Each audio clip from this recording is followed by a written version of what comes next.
True crime activity. Stepping aside again, once again, from the true crime to do something a little bit different. Today we're going to be going over something that I've got to make sure that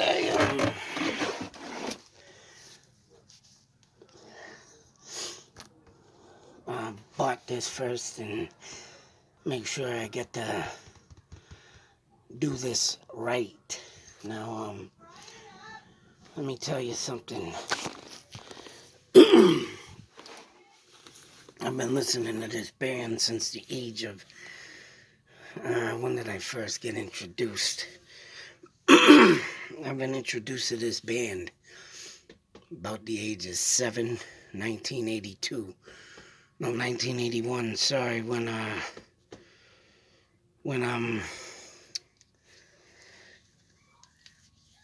this studio album came out. What had happened was my brother went to the concert in 1981. And little did I know he came home with a concert shirt that actually my second oldest brother stole from me. And I never seen the shirt again. Kind of disappointed on that. But introduced to the first album that I ever got in my life. Just sitting there thinking, wow, what... just because my brother went to the show, I got this. It's like, damn, that was pretty cool. It was one of my best gifts I've ever gotten. Concert shirt.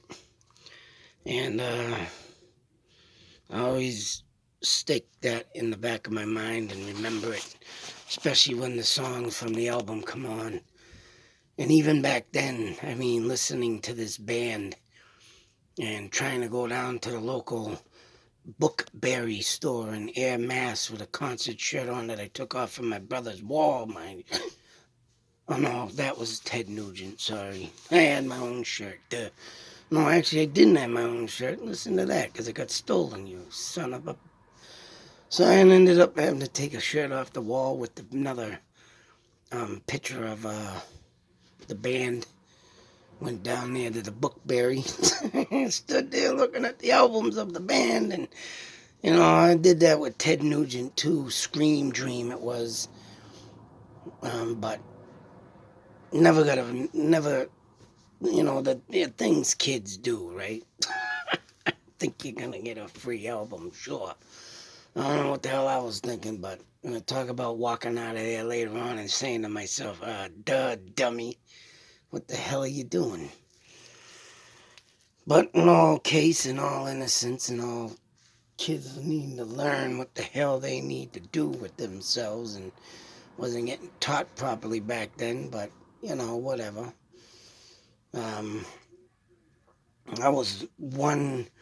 am one lucky individual to be introduced to music and sat in my room and was given records and, the music and the tones and oh my God, it's just endless on what I used to go through and how I used to, get my own stuff or whatnot and get my ass beat for listening to the record and ruining it. Whatever the case may be, music is probably one of the sanest and most helpfulest things in my life to keep me alive. Don't get me wrong, I got my family, I got my friends that I do hold deep. They know who they are. And, I definitely need a lot of music now because of my parents passing and stuff, And they did, boy, the flooding of the memories, though, due to these bands like this. And I'm just grateful that, they're still alive and kicking it. And before I go on, I'd like to take time to give a little rock 101 lesson on rock and roll and how some, not all, but some of the bands of today don't know what the hell they're doing and just slapping together whatever say be and whatever one-hit lyric wonders you make. And, this band right here, man, is legit, and you need to learn not only from this band, but from other bands too, like Ozzy Osbourne, Iron Maiden, Judas Priest. You know, the bands that have legendarily stayed and stuck together and put the music and keep putting forth music.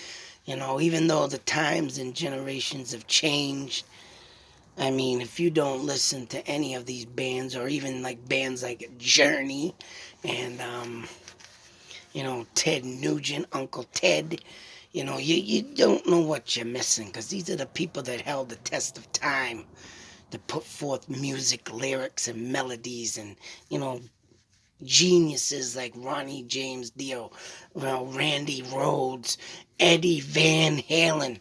It's just, the list goes on. And Lemmy from Motorhead, he passed away. And it's like, just to think and to see some of these bands still kicking and keeping it real and alive. It's just sad when they do end up missing and end up going down that way, and you can't help them, and they pass away, and it's like, Jesus Christ. But anyways, without further ado, this is my album review for the legendary AC/DC. This was the last album at my Super Walmart in Leominster, and I said, F it, I'm picking it up. And it is a limited edition red vinyl exclusive Walmart special. And that's right, folks, Power Up, the new album. And I am not surprised that this sucker hit #1. That's right. I tell ya, in this band, man, growing up throughout the years and going down the road of, watching each and every album cover. I mean, I remember the first time I saw the album cover, If You Want Blood, You've Got It. Seeing Angus getting stabbed in the chest with the guitar, and Bon Scott at the time, I didn't know the guy. And Bon Scott not knowing him at the time, putting that album together. I'm like, who the hell is this jerk doing this to this guy? What is this shit? I'm thinking to myself as a kid, there was a lot of stuff that I had to learn on my own. And the best things about learning about bands like this, lyrically, musically, the memories, just the awesomeness of their music, and they're still doing it till today.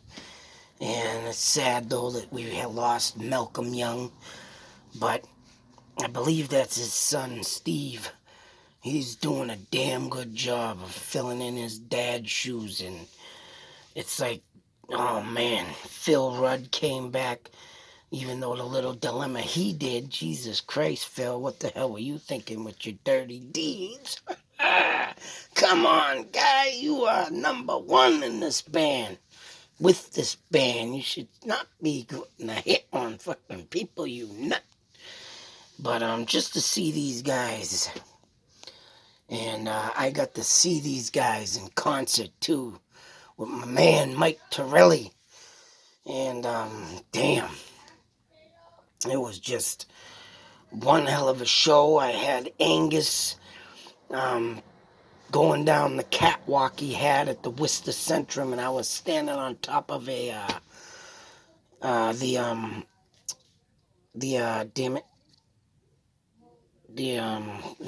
railing, and I frickin' got up on that railing as Angus is walking down the catwalk.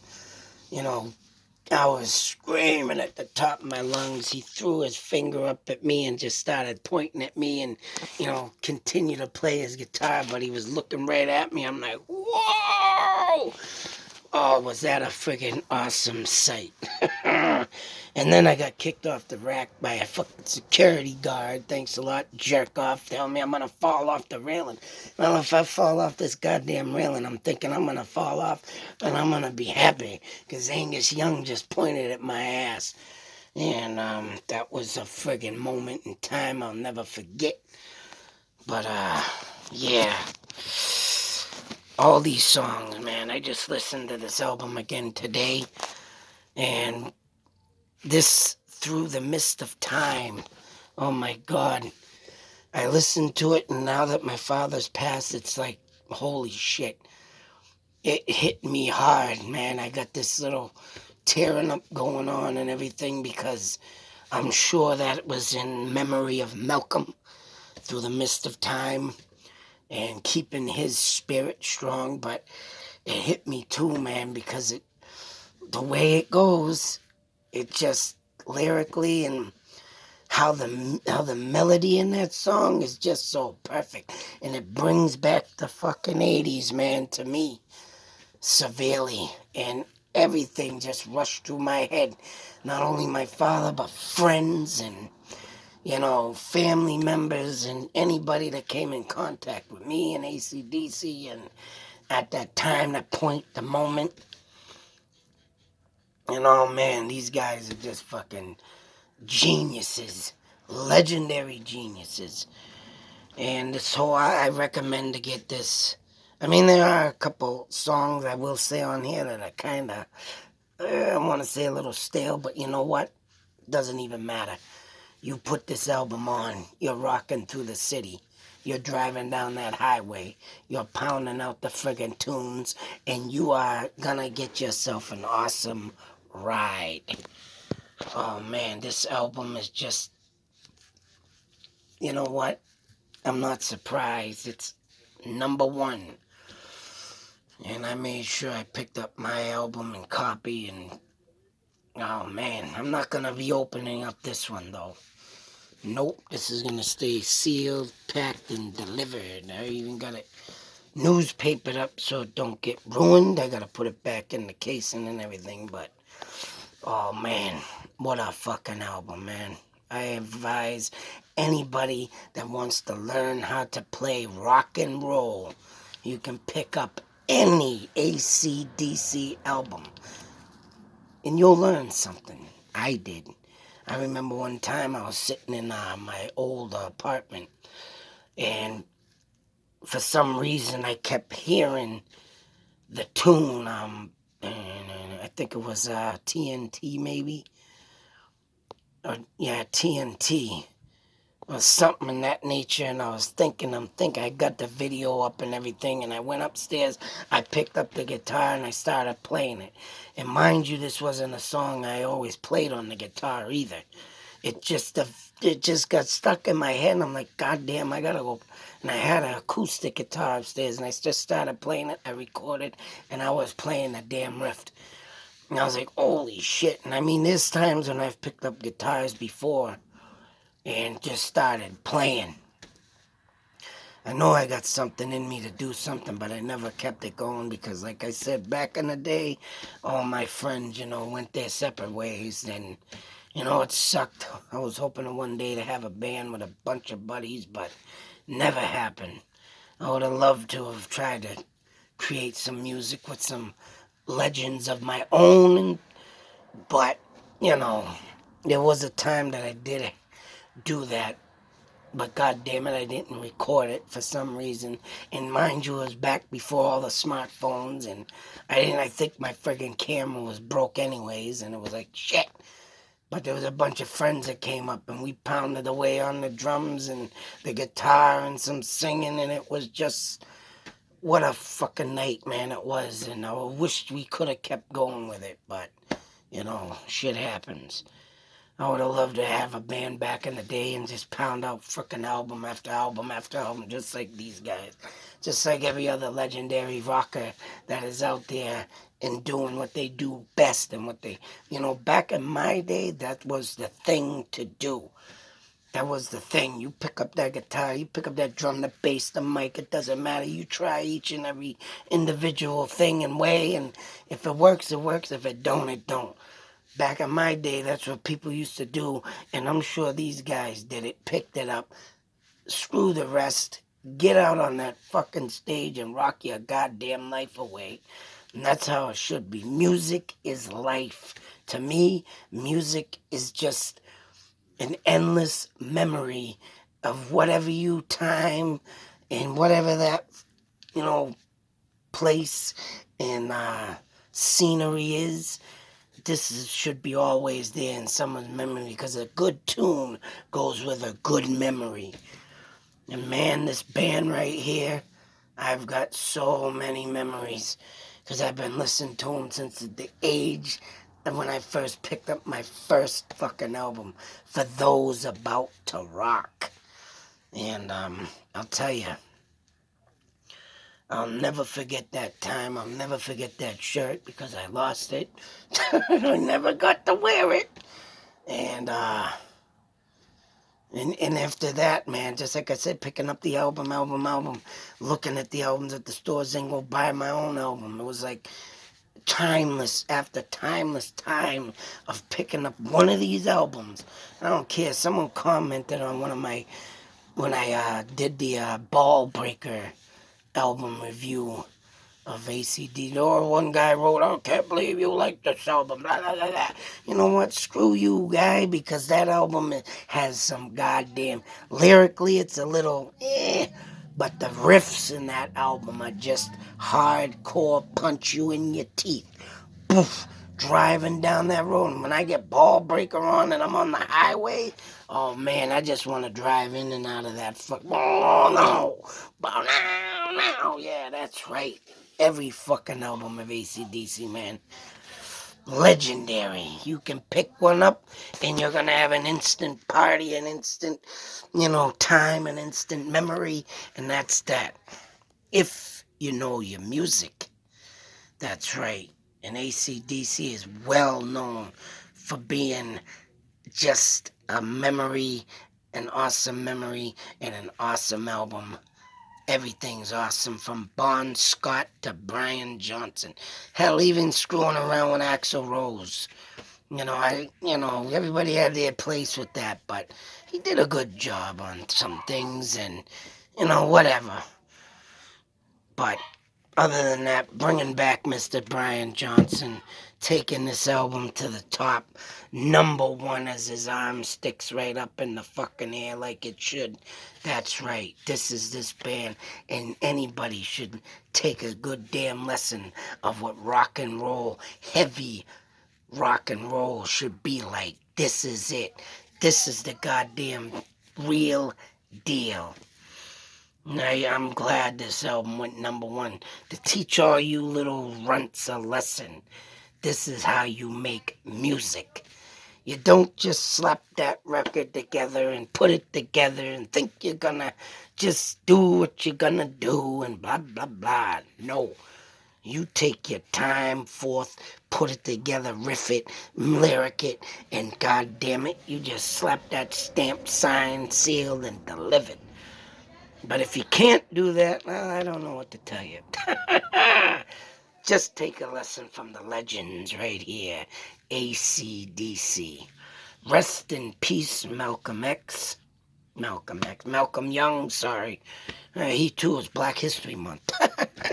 But, rest in peace, Malcolm Young. I'm glad to see all these guys just still kicking. And, god damn, man. This album is just kick fucking ass like all the rest. I don't care what anybody says. If there's something that's just a little screwy, so what? Pound through it and listen to it, and I'm sure it'll grow on you. That's right. Other than that, folks, that's my review for the fucking classic legends of AC/DC. Power up, folks. #1. That's right. Take a lesson. Heavy Rock 101. This is it. The real deal. Till the next video, be safe. Take care. Always listen to good music. Out.